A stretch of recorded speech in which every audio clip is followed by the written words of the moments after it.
everybody, welcome or welcome back to my channel. It's your girl Whitney, and today I'm coming at you guys with another episode, as I promised, a day 2 to being a substitute. This is a part of my substitute chronicles, and like I said, this might be a little bit of a long chronicle, I suppose, a long segment. I'm gonna have it in the storytime playlist, so if you guys want to check that out, it's going to be labeled day 1, day 2, and so forth. I do think that this segment is going to be like 7 episodes, maybe 10 videos. I don't really know. It depends, right? It depends how you guys like it.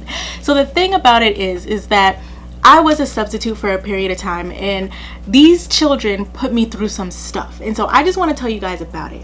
First off, I'm not gonna hold you, these kids made me want to take a drink. And so for today, I wanted to tell you guys about a little something that is my favorite wine. While I like to come on here and share myself a little bit about you, did you guys hear what I just said? What I meant was I wanted to share more of me to you guys, share more of myself to you. That's what I meant. So yeah, continue. I want to tell you guys a little bit more about me, and so here's a little segment.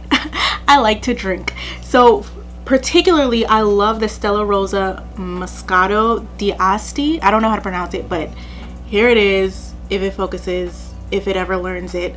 If it's not, I don't have my glasses on. I can't tell if it's focusing, but it will definitely, potentially, if I remember to link it down below. You guys try it, tell me what you think, leave it down in the comments below. And don't forget, guys, we do drink responsibly. So I got my bottle of water, even though there was like nothing in that wine bottle. Everyone's limit is different, and I just like to drink. I just like to stay hydrated, right? And a bitch is hungry, so like it is what it is. But that's what we're gonna be drinking here today, girl, for this little story time. So before you do anything else, don't forget to like, subscribe, and turn on your post notifications. Get yourself some snacks and a good bottle of wine, bitch, because this is going to be an interesting one. So starting out, like, just to recap a little bit of day 1, you guys know that I went in that class and I felt like, you know what, maybe this isn't something that I can do, something that I feel comfortable with. Maybe this isn't for me. So I emailed the recruiter. I was like, hey, I don't have the qualifications for this.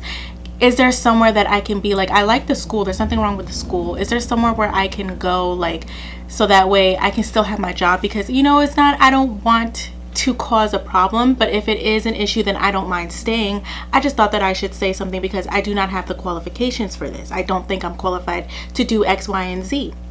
And so the lady emails me back and she's like, oh my gosh, I'm so sorry. I completely understand.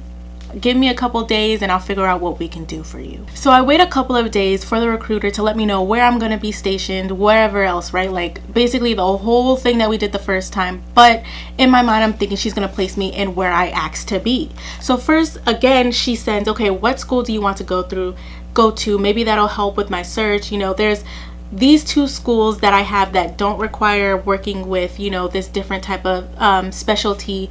Would you like to be over here? And it was an option of different middle schools. So I was like, okay, this school is closer to me. I don't mind being here. And she was like, okay, so they have a need for an ISS person and they also have a need just for a general assistant. When would you like to start? And I was like, honestly, I can start, because this was like a Thursday when we were emailing each other. And I was like, I can finish out the week. I can just start next Monday. I'll let everybody know what's happening and I'll just go to the other school on Monday and basically start all over. So the recruiter was okay with that, and I finished out the week, and here it comes Monday. You know, on the weekend, I'm telling all my friends what's been going on, and I was like, you know, I'm going to be at a different school because, you know, I just didn't think I was fit for that particular position. And so I go into this new school, and when I first see the school, it is just one level building. When I go inside, it's 2 levels, but it just looked like one elongated ranch, right? Like a double wide trailer. That's what it looks like. And so I first go in, I was under the impression that it was just one school because it just didn't look that big to me. And so when I go in, all of a sudden I'm talking to the administration because I'm at the front desk, right? And they're like, oh, you need to go to the middle school. And I was like, is this not the middle school? And they're like, no, this is the elementary school. And so I'm like, what the hell? So basically they're telling me to run 3 miles, go around the damn 3 trees over there, go all the way down the courtyard, and there's the middle school. And I'm like, why do I have to run a whole 50K mile just to get to the middle school? Like, I'm confused as to why you guys put these 2 things together. But like I still have to walk a minute. And they were like, well, if you park in this parking lot, you know, it'll bring you closer to the middle school. And of course I didn't say that to them. I was just like, oh, where's the middle school? And they were like, you can either park at the parking lot or you can walk, but you know, it's just a lot of turns. And they were basically like, take a left, take a right, take an up, like this is how you get there. And I was already parked, so I was just like, shit, I'll just walk, like I'm not gonna go back outside. And in that southern heat too, because at this time I was in the south, and I was like, you know what, let me just walk through this AC and figure it out. So eventually I get to the middle school, and it wasn't that as bad as I thought, but it was a lot of turns. So I end up finding the front desk, and I go in and nobody's there. So I'm like, okay, well, you know, all right. And so I see on the left of me that there is a scanner, because you know we are going through the panorama at the moment. And so I did my AC. I did my forehead temperature thing, and I also took some hand sanitizer, wrote it down in the little booklet that was at the front desk, and just waited because I didn't see anybody in either of the offices, right? All of a sudden, a few people walk by in the back office, and they see me and they come to the front, and they're like, may I help you? I'm like, yeah, I'm the new general assistant here. I'm told I'm supposed to be in ISS. I'm just, you know, waiting for my assignment. What should I do? My name is Whitney. She was like, oh, welcome, Whitney. It's nice to have you. I don't think that we need an ISS person. Just wait a second, right? And so this lady, she is, I don't know if she's a secretary or the head administrator person, but she's the lady that does the intercom over the school and everything, and you hear her voice over everything when she's giving the morning announcements. She's that one, right? Like, she's not the principal, but she's that one, not the VP either. And so this lady basically is trying to call people like, hey, we have a general assistant here, like, what do we need her for? Basically, like literally that's basically what she asked on the phone, because she was just like, where do I send her? She's saying ISS, but we don't need an ISS person. And I'm like, this dumbass recruiter, like in my mind I'm like, this recruiter did this shit to me again. I bet you she did this shit to me again. And so as the administrator is trying to figure out like where to put me, she's like, oh, okay. And so she hangs up the phone and she looks at me and she's just like, oh, you're not here for ISS because we already have an ISS person. You're just a general assistant. You know, you're going to be helping us out wherever we need you and into the, you know, the day-to-days. And I was like, oh, okay, that's perfect. So in my mind, I'm like, okay, so I'm not at ISS. That's fine, right? Like I'm still doing what I applied to do, right? Like I'm still here for a reason, and the reason is what I'm here for, right? Like this is what I want to do. Okay, so this lady is like, all right, perfect, like this is where you're gonna be. It's gonna be in this art room, and I'll take you to her. So the lady takes me to this art classroom, and I walk in. I'm like, this is perfect. It's a nice little classroom. There's not a lot of seats. They have the panorama restrictions, like everyone has like a shield around them. Everyone's 6 feet apart. Everyone is 6 feet apart. Like everyone is basically spread out in their respective areas. And I'm like, yo, this is perfect. I like that they're taking these restrictions for, you know, what's going on. And so I walk in, the lady says, you know, if you need anything, I'm extension X, Y, and Z. My name is so-and-so. It's nice to meet you. I hope you have a great day. I was like, perfect. Thank you so much. She leaves me alone. So I'm like scanning the room. I'm looking around everywhere, looking at this art room. Art rooms are honestly the biggest rooms, the biggest classrooms ever. Next to woodshop, them two things are literally where I would want to be. So I'm looking around, being nosy and stuff like that. And in the back corner, there's like a whole bunch of like construction paper, pencils, extra stuff, right? And when I walk in there, there's like, I see a little bit of here and there like roaches. And I'm like, ugh. And then they're dead too. So I was like, you know what? Like, I'm not going back there. And then I search around, right? And I go in the far corner and I find that there is a refrigerator, a toaster, microwave, all of that, like a little hub for the teachers, but it's just for this teacher that I'm substituting for. And so I was like, say the fuck less. So I put my lunch in there because I always carried with me a big ass lunchbox. I don't care what nobody says. My thing was a tote because I carried so much stuff in there. I stack throughout the day and I like my meals. I don't play when it comes to that, okay?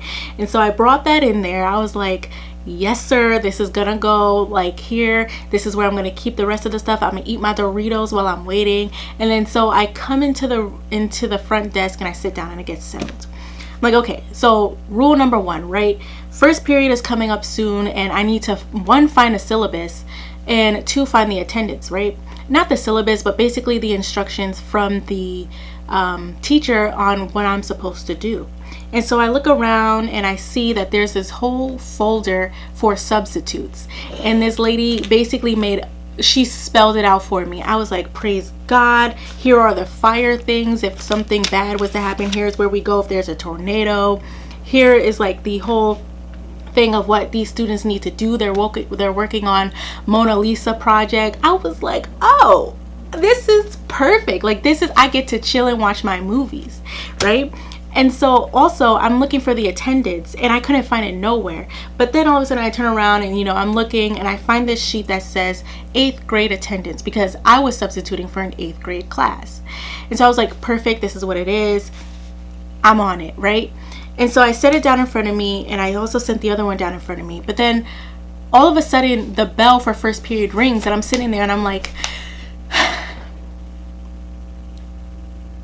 just waiting, right? And then the bell for first period, like late, rings again, and I'm like, she ain't got no kids? Nobody comes in this class? I said, score.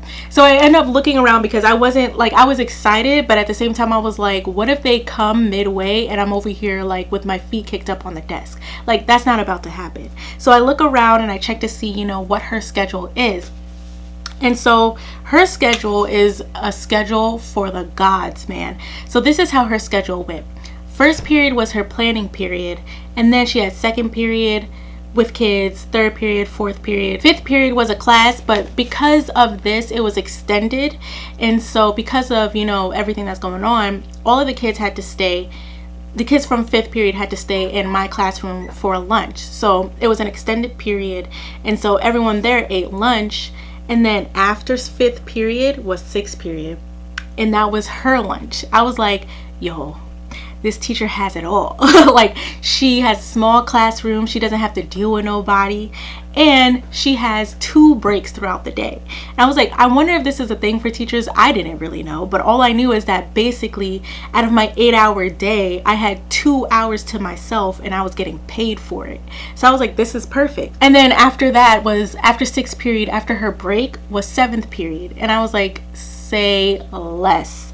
So basically I'm sitting here waiting, I'm doing my thing, and I'm trying to go on social media, but I can't because there's no service in her room.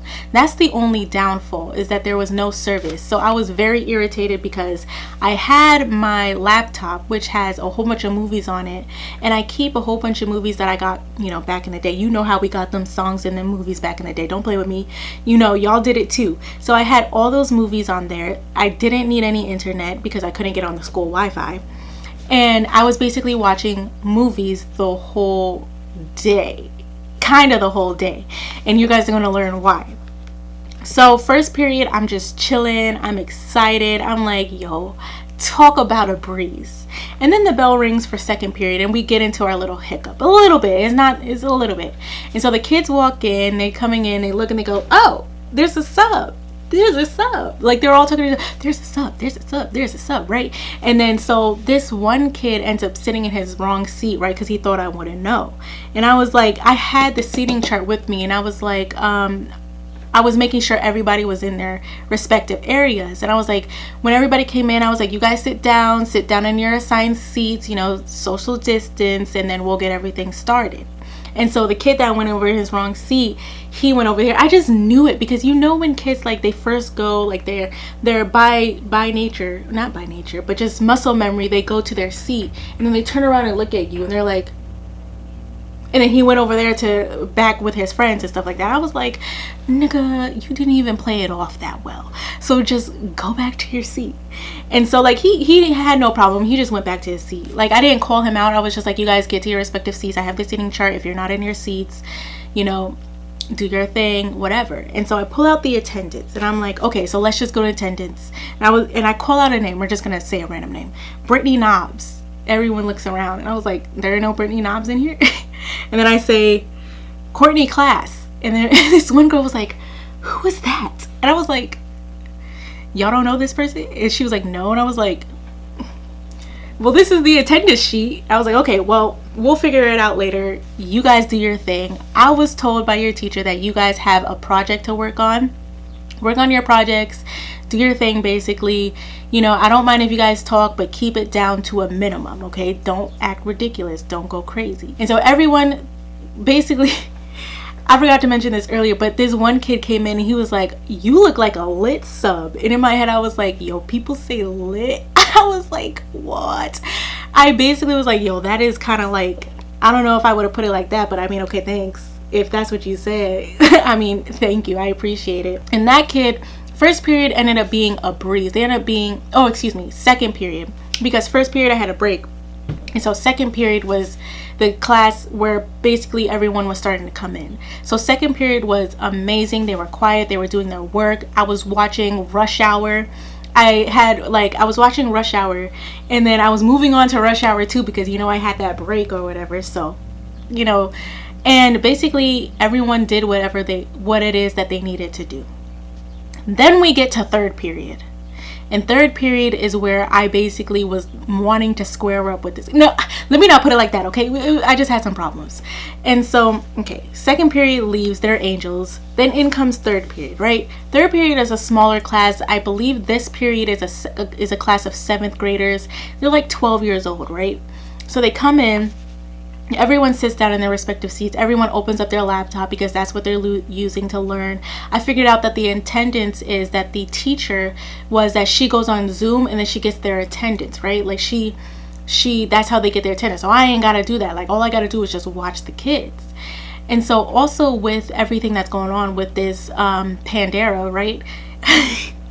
With this Panera, that's everything that's going on. I just need to make sure everyone is following the guidelines and that they're doing their work. And I was like, this is the best job in the world until I get to third period. So third period rolls around and it's like, I want to say a handful of 10 kids. Everyone seems to know exactly what they need to do.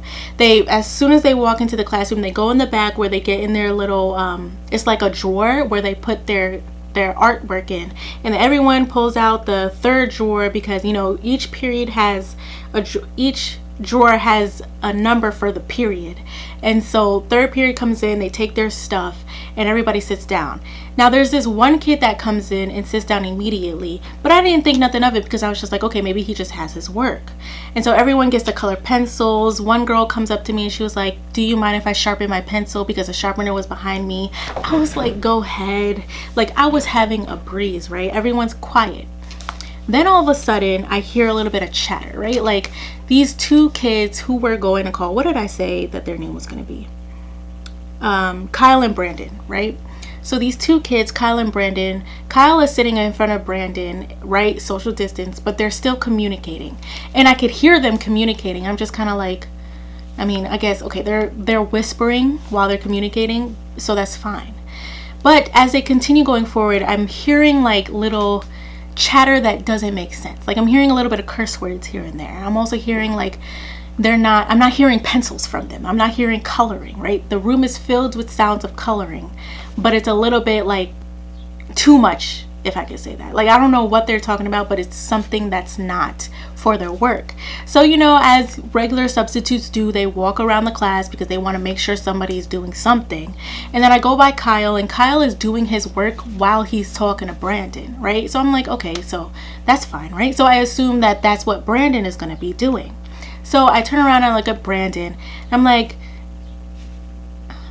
wait, something's not looking right here, right? So Brandon has his laptop open, but he has nothing else open. And in my head, I'm like, this isn't graphic design class. This is art class for 7th graders, right? So everybody else has an image of Mona Lisa, but this guy. And I was like, where's your Mona Lisa? And he was like, oh, I finished. I was like, oh, okay, you don't have anything else to do?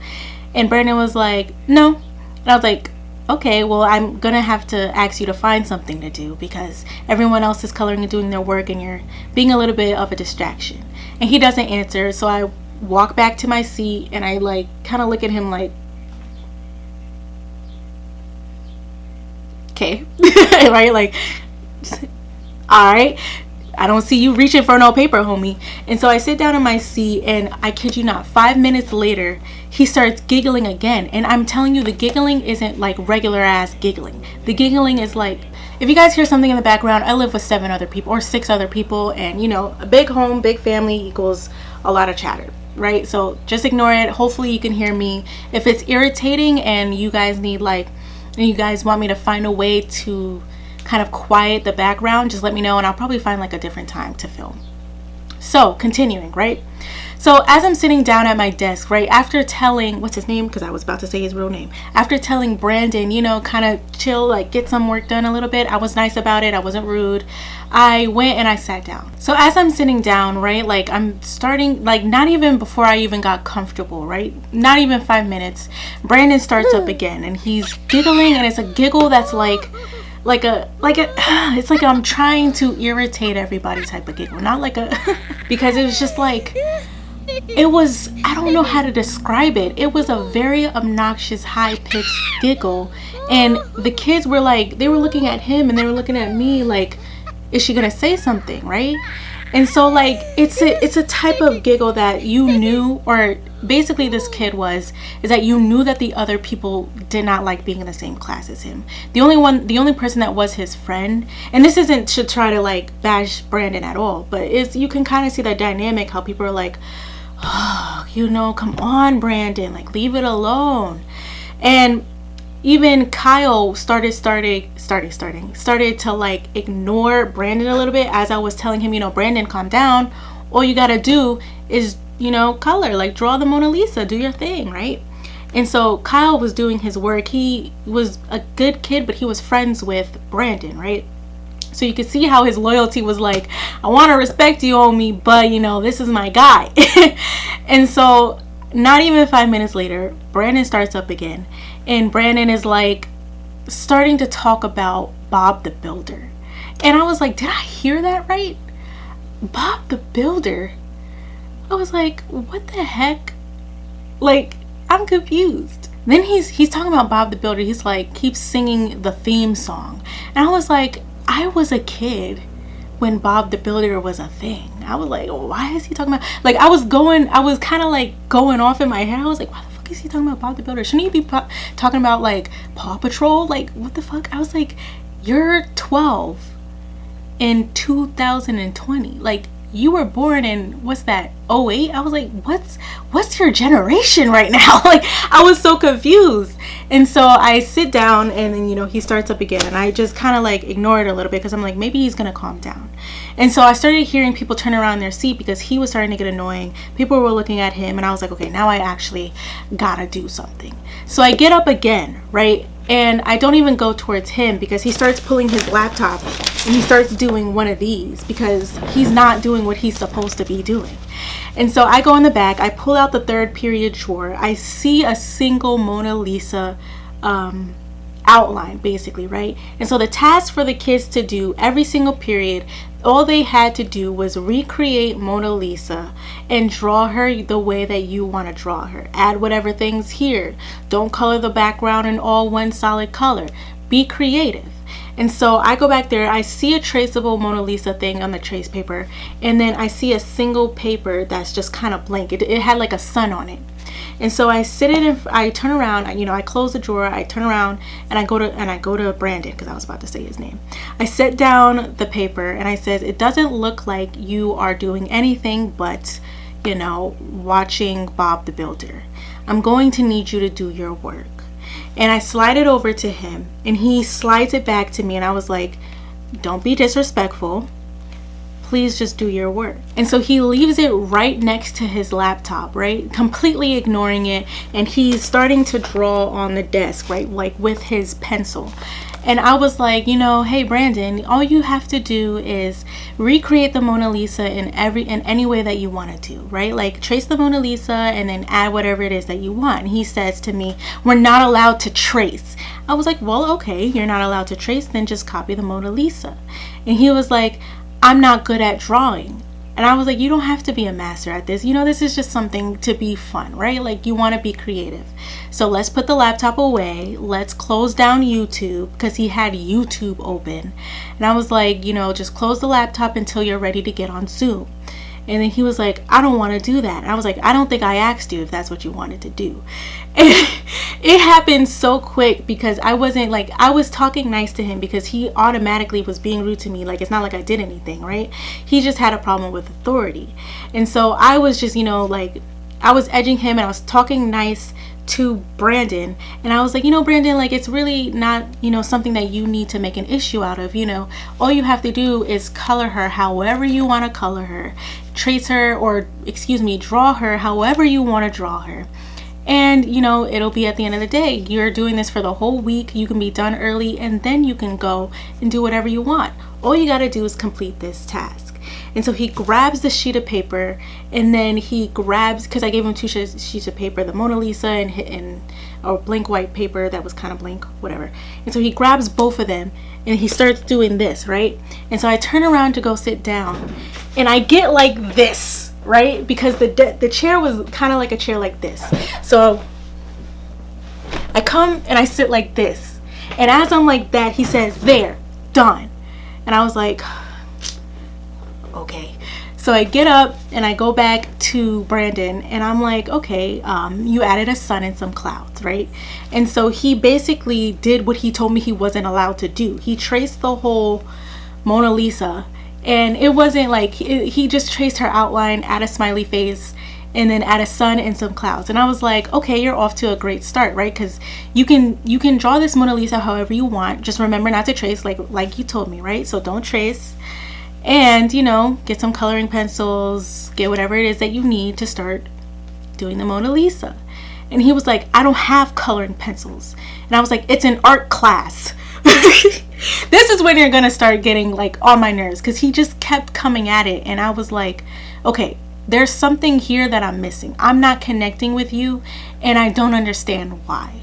So he shoots at me, I don't have coloring pencils. And I was like, it's an art class, you can get some. And he was like, then where are they? I was like, all right, Brandon, there's color pencils in the back. There's a sharpener behind my desk. If you would like to use a sharpener, you can do so. But what I need you to do is to stop getting on your laptop and color the Mona Lisa. And so I set down his laptop, I unplug it, and I say, when you finish drawing, I will return this, because you do have to get on Zoom. And he's like, I don't want to do this. And I was like, I mean, you can do a little bit day by day. You have a whole week to do this. So I turn around and I go to sit down, and this kid screams at me. One second. Now this is how he said it.